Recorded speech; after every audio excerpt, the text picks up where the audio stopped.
Yeah, it's a nice town. Yeah, no, it seems cool. So what attracted you to the Rendezvous with the Madness festival? Well, it seems appropriate for a movie. Yeah, it's interesting. Like, Yeah. I was wondering, like, is that something that you had considered when creating the story, that it could speak to this particular topic, and that it would maybe, like, be seen in that context? Well, the story is very specific to, to a very specific world and most people I don't think are extremely familiar with. But from the beginning, we wanted to make sure that it was not just a movie about that world, that it was exploring emotions and themes that anybody could relate to, even if they have no history in the foster care system or history of having experienced any kind of abuse or neglect or anything like that. I think regardless, the movie is more about broader themes of how you feel about yourself, whether or not you feel rejected by a group or accepted by a group, and the idea of walking through difficult times in your life with somebody else as being a more healthy experience than walking by yourself. Pretty broad themes, but there's no hiding the fact that it is a movie that is exploring things that are very, very close and connected to this festival, which surprising to hear how long this festival has been around. Yeah. So it's pretty cool. I imagine when you're writing it, you're aware to some degree of walking a tightrope between, not making it exaggerated, making it relatable, but also communicating a certain type of personality to people that maybe haven't experienced that in their life. Mm-hmm. Yeah, what helps is that when the movie is loosely inspired by my experience working at a place like this, and when I started, I had no clue what any of these things were. I had no idea that youth in our country were going through as extreme situations as these youth that I was introduced to, and everything was just a shock to me when I started working there. So I think that that was an easy way for me to translate a movie about it that incorporated some of those things that helped me to understand what this world was really about. And so I found, so far we found that it's a movie that anybody can learn to relate to over the course of the hour and a half of watching it. Is that why it was important to have a character that kind of acts as the audience surrogate that is starting to work in this and has never been there before? Yeah. I think that Nate character, the new guy, was like he's the eyes and ears of the audience, or at least the majority of the audience who have never been exposed to a place like this before. So that was specifically based most closely to your experience? Yeah. Yeah. I think all the characters represent different stages of my life. And when I first started working there, I was a complete fish out of water. I had a very naive outlook on the world in general, and my roles in that world of stepping into this place. I think I had an unhealthy view, I think, of what I was supposed to be doing there. I think I saw myself as a bit of a savior, and that I was going to come in there and change things and make the world a better place, and have like a reenact scenes from Dangerous Minds. And, I very quickly realized that everything was so much more complicated than that, and it was extremely good for me. The 2 years that I worked there were extremely healthy for me as a person, and I grew up so much, and I think matured and matured in a way that was primarily humbling, just the way that I saw myself and what my role was had nothing to do with being in a better place and trying to pull people up towards me. It was more about realizing that we're all the same. And this trajectory of experience that you're talking about with like the fish out of water, then being there a little bit more, that's exemplified by these characters, how does that relate to Jack, who's ultimately kind of like at the top of this kind of experience, because he seems to have maybe the greatest moral quandaries of them all, because he has to enforce like the law, basically. Yeah, I mean, Jack's in a very difficult predicament. I think you can sense that he understands everything that Grace is saying, like but he also understands how he's trying to balance like these rules and regulations that are set up. Most of them are set up for very logical, true, good reasons, but he's trying to balance the system that's created and also understanding the heart and the personal relationships that sometimes conflict with the rules that are set up by that system. And yeah, it's an extremely complicated job that I think anybody in that sort of, whether you're in politics or trying to run a school or trying to run a hospital, anybody who has to deal with the big picture while also trying to deal with the specific situations realizes how much those two things clash and how difficult it is. And how do you balance the POV of kind of being on the floor with the actual workers to this kind of authoritarian level that's kind of not there for most of the movie? It's almost like a structuring absence. I mean, that's where the frustration lies, and for various reasons there's, I don't know if it's a system error but for so many reasons it's impossible for an administrator to be on the floor that much to see what the specific situations are. And it's just, when I was working there, it was that's one of the frustrations, is that the people who are making the decisions, the broad decisions, aren't experiencing the day-to-day, which if they did, it would probably just be even more frustrating for them, because they have so many things that they're trying to juggle. It kind of becomes an impossible task. But this movie is touching on a lot of these things that make it really difficult, the things that are challenges for this system that is created. But I think at the heart of it, and it's so easy for me or anybody to just get overwhelmed by that kind of stuff and see it as just a horrible, depressing situation. But I think repeatedly what I've heard from people, when there is a child whose life has legitimately been changed, who has overcome, who has been at the lowest point when they're 15 and ready to end everything, and I meet them they're 25 and they have a good job that they're inspired by, and they are loving their life and being able to give back to kids that were where they were as a teenager. It's not because the system worked, it's because one person came into their life, probably through that system, but one person came into their life and told them that they are worthy of love, that they are worthy of support, and that they can do this. And so one person came in and walked with them through this difficult time, and that is very inspiring to me. It's the systems, I think, will always fail. It's kind of impossible to create rules for so many different human beings and situations. It's all the right rule for one person is always going to fail for someone else. But I think that idea of one person walking with somebody else is it's not idealistic. It's very real and it's very simple. You know, it's something that happens every single day, and that gives me hope, I guess.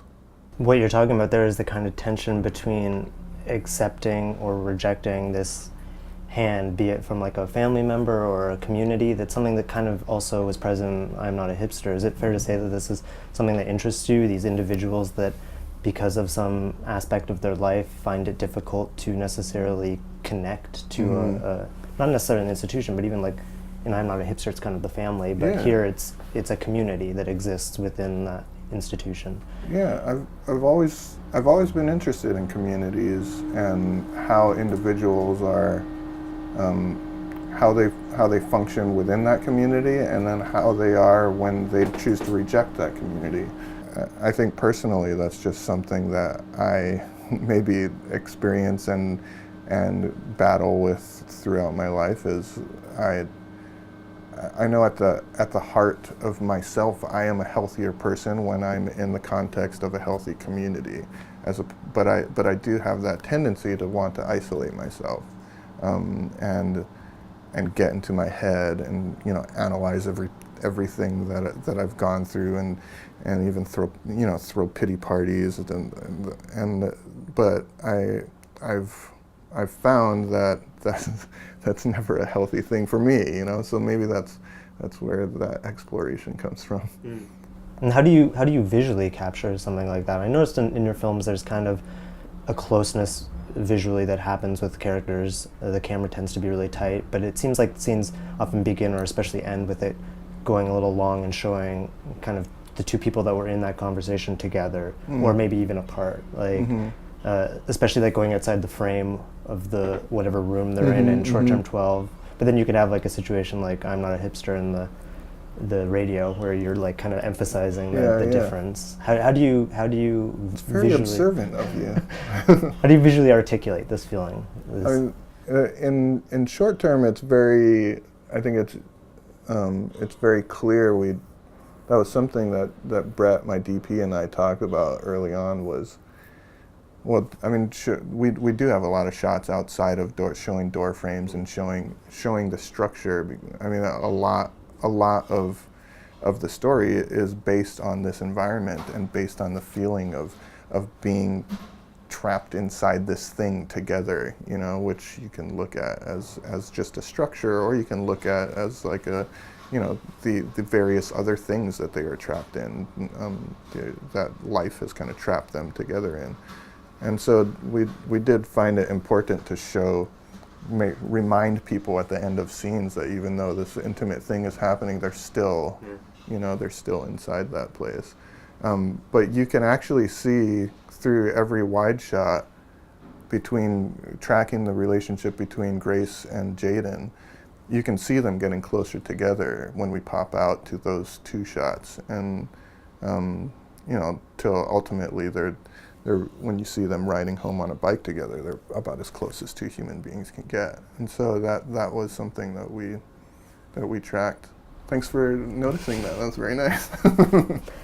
On that same vein, I was really curious about how you selected the color palette for this film. I mean, it seems like there's a number of different things going on there, specifically in the facility versus the exterior during day, during night. Like even on the one poster that is now behind, it's like it seems like there's bright colors, but then I can remember moments where it was specifically dark. How did you kind of create that tone for the film? Brett and I we talked about the colors and just the whole shooting style as being Brett likes to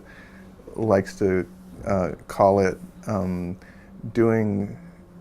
He called it doing surgery with a butter knife is what he called it, and it all comes into like trying to create this balance of doing something that feels very raw and authentic, and even spontaneous, but also something that when you really look at it, you see the decisions that we've made, very clear decisions that we pre-planned. So even though it's shot handheld and feels very very spontaneous, you can look at the storyboards that show every shot that we pre-planned, and that there is a reason for everything, and that was that goes to the shot decisions and the camera movements, but also the color palette, which is trying to represent the tone of the movie, which is one that is both very, not shying away from the very difficult parts of this world, and the tragic moments and the devastating, hopeless moments, but it's also we're not shying away from the hopeful moments that are equally as real and equally as authentic. And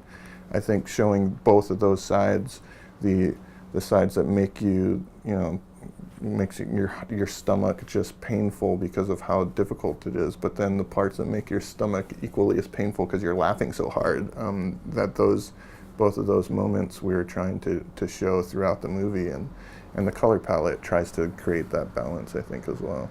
It seems like the score is an interesting component as well for that, because for a lot of the film, it kind of seems to resist coding like happy or sad into any scene. It seems very meditative for the majority, and then it kind of opens up a bit more near the end. What is your relationship with the composer? You worked together on I'm Not a Hipster as well, right? Yeah. Joel and I have been friends for a while. I was a fan of his music as a solo artist before I was lucky enough to work with him in film, and he came on board to this project. He was able to visit the set a couple times, and that I think that was his initial inspiration for just the feeling, the weightiness of this environment, and that was his initial inspiration for going home and creating a whole bunch of music. And that definitely was the challenge throughout, was I think even Joel wouldn't really quite know until we watched it with picture what types of tones and what types of instruments would feel too emotional or feel like they were pushing too far in one direction. Because with a movie like this that actually has so many emotions and so many ups and downs, we wanted, it's really dangerous. It's really easy to be pushed into melodrama and to make it feel really manipulative. So we tried really hard with the music to make it feel like you could take it as a happy moment, or you could take it as like a devastating moment, depending on how you decide to view that scene. And that was something we were very aware of throughout. And I think the main process that happened throughout the making of the music was the same process that happened throughout every creative part of this movie, which was starting with too much and then taking away as much as we could without losing what we were trying to make. And hopefully like the version of the score now is kind of like the least amount that still communicates what we want to communicate. It's interesting that you mentioned the interpretive quality. Like, you don't know, you could read it as happy or you could read it as a sad, because that's a theme that kind of comes up in the film as well. Like, we're not here to interpret tears. And I'm curious about kind of that element of how much you're aware of what the audience will want to project or not know to project, or how they're engaging with it, because it's a script that starts with and ends with stories. Like stories where the first time it may not even be true, or he may be exaggerating, or right. What was interpretation? How did that fit in as a kind of component to the script? I mean, I'm definitely not going to act like there aren't moments in the movie where it's pretty hard to not think. I mean, there's definite moments where it's pretty defined, you know. Yeah. it's obviously a really shitty situation, and I think most people would feel the same way. But as much as possible, I think any moment where we were able to create a whole, where we were able to create a place where it forced an audience to fill in the gaps, we jumped at that. We're hoping to have as many of those as possible without making it frustrating, without making it push too far into just a very obscure film. And that was something that we discovered through test screenings and through the editing process, was trying to find again what we could take away. And we're constantly asking ourselves, are we explaining too much? Is that too much exposition? Is that too much dialogue? Can we pull stuff away and keep the mystery alive throughout? Yeah, these are very interesting questions you're asking. To what degree was there an improvisational component? I mean, you have a wide range of actors that probably have different levels of experience acting. Was it very firm to the script, or was there the possibility for them to kind of ad-lib a bit in the moment?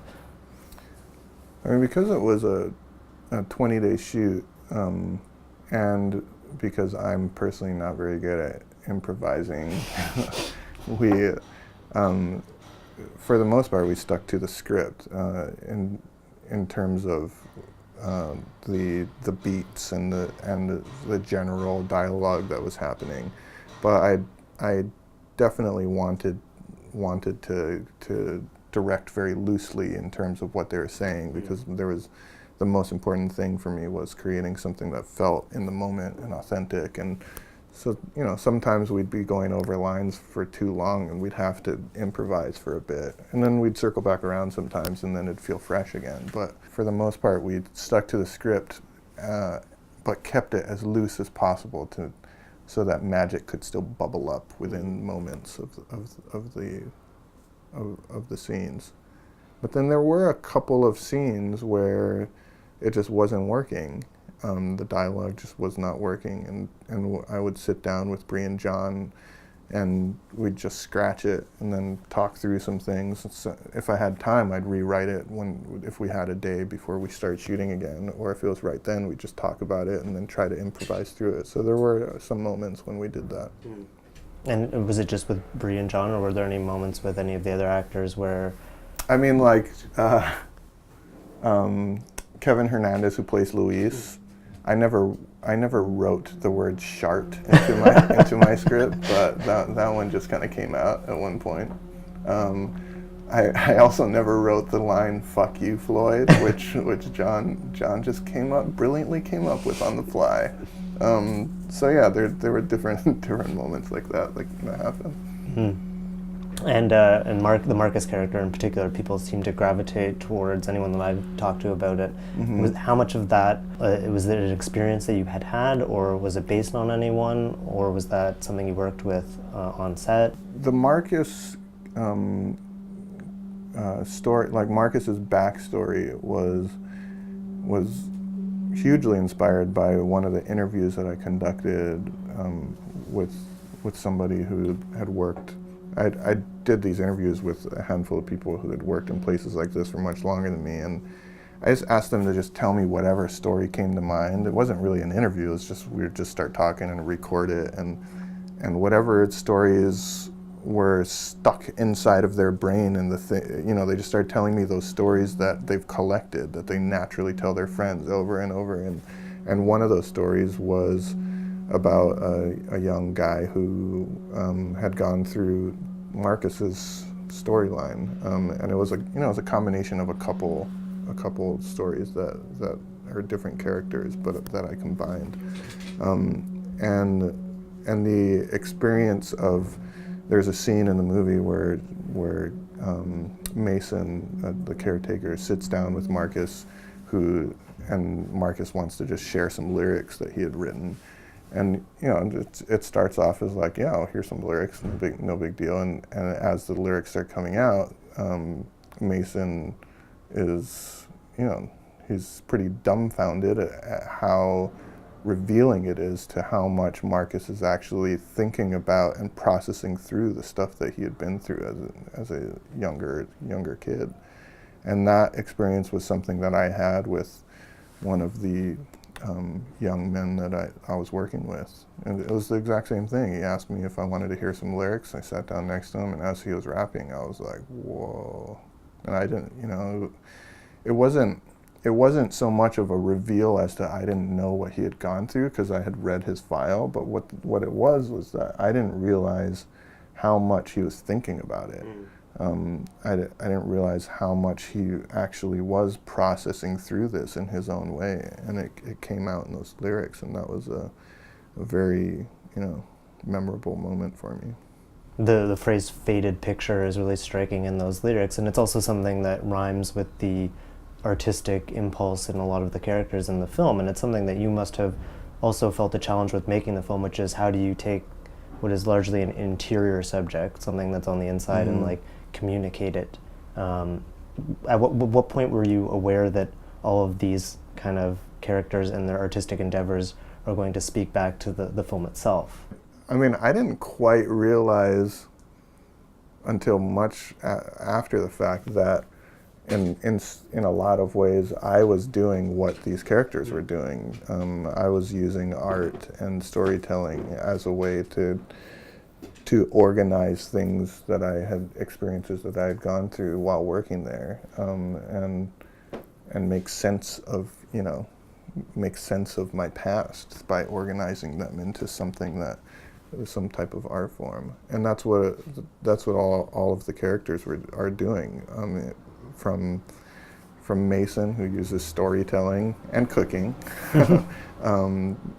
Marcus, who uses his lyrics, and Jaden, who uses stories and illustrations, and Grace as well, who uses drawing as a way to get through certain aspects of her life and organize thoughts and organize pretty traumatic things in their past in a way that makes some type of sense to them, and that was, in a lot of ways that's what this whole process has been for me, and it is just really interesting like that. I'm sure there are papers written about it. It seems like there's so much to think about because you can kind of see it in the way that Mason tells his story, especially the last story that he tells at the end of the movie, and the way that he chooses to tell the story in the beginning. Because of who he is and how he wants to view the world, he leaves out the bad stuff, in his stories, and he has and it makes perfect sense to him as a person and who he is, and he's gone through as much shit as anybody else, but he chooses to survive by looking at the good stuff and trying to live his life that way. Even his story in the end, that's why a lot of people say it's like a really happy ending, but you do have to remember who's telling that story. And it is wonderful to see the world for a moment through Mason's eyes. How real is it? I think that the moment he's talking about is very real, but it's definitely leaving out the fact that it was only a moment, and they have no idea what context they were seeing that scene in and what's going to happen like 5 minutes later. How much of what Marcus is telling them is the truth? There's just so many things, realistic things that he just chooses not to even talk about. But in a way, this whole movie is the same. It is a lot of these things, these experiences I'd gone through, but I'd gone through them a while ago, and in the same way, I don't know. Even at this point, I don't know how much of my brain is leaving out certain things because I'm organizing them into a way that makes sense to me, But it is very, the movie is completely fictional, despite the fact that they're all based on real stories that I've collected. But it's a fictional organization of those stories. And those stories also make you aware that there's so much before and after that you're not seeing. Like when he's telling them as an audience member, you're kind of aware that not just that maybe it's not exactly what happened, but also that you won't see a lot of these stories that happen afterwards. It is a kind of a short stay at Short Term 12. How did you decide specifically how much you're going to reveal, how much you're going to give as far as like the chronology of the viewpoint of the film? I mean, the organization of this story was fairly simple because it was, the boundaries were that everything is through the eyes of one character, Grace's character, and so it kind of begins and ends with her, and every scene that we're experiencing, the reason behind that scene is to see how Grace responds to it or how it affects her. And every scene is either making her feel good about herself, making her feel like she can do this, or it's doing the opposite. It's making her feel like, reminding her of all the shit that has gone on in her life and how she is completely incapable of doing any of this. And so it's that watching her go through that journey was very good constraints, to write with that in mind, and then the ending is it's just where it felt good for the ending of Grace's story, and it ends at a moment when I think that's one. It would have been so easy to make a movie that just tears you apart and leaves you lying on the floor with complete hopelessness and would that be realistic? Yeah, for a lot of stories wrapped up in this world, that is realistic. But I think equally as realistic is these moments that keep people working in places like this, and in every interview that I did, there were these moments where it was extremely hopeful, extremely blissful moments that reminded them of why they went through all the day-to-day horrible moments. And so ending the movie on one of those moments is very important. And even though it's a very emotional up moment, but I think if you logically think about every single storyline and where it ends there, it's not a happy ending. It's not saying that they've discovered the answer. It's saying that every character has maybe learned a little something, and they're continuing at least continuing to move forward. Which I think that's a pretty realistic hope. It's a similar trajectory to I'm Not a Hipster, which may be a little more ambiguous in the ending, but the two characters do seem like they're having different experiences, but they're on a similar path. Yeah.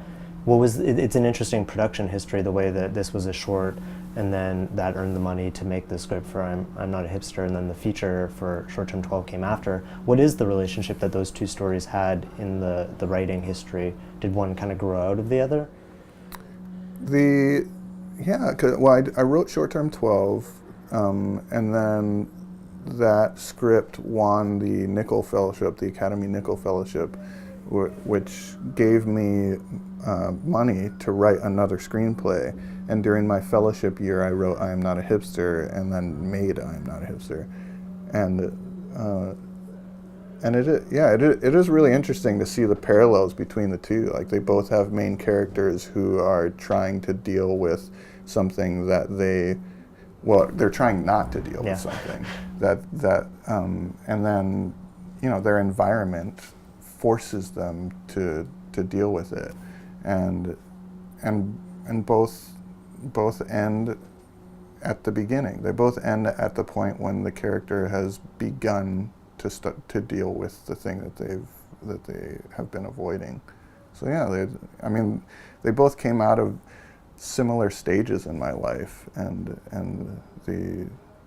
they're both made by the same core group of people made both of them. We shot I'm Not a Hipster, and then exactly 1 year later we shot the same group of people shot Short-Term 12. So we actually, Brett and I, as we were going through Short-Term 12, we were seeing so many identical setups and shots from I'm Not a Hipster that it's just like, I guess it just lingers in your brain, and you just, because it came from the same stage in our lives, we haven't really grown that much in a year, so we're recycling a lot of things.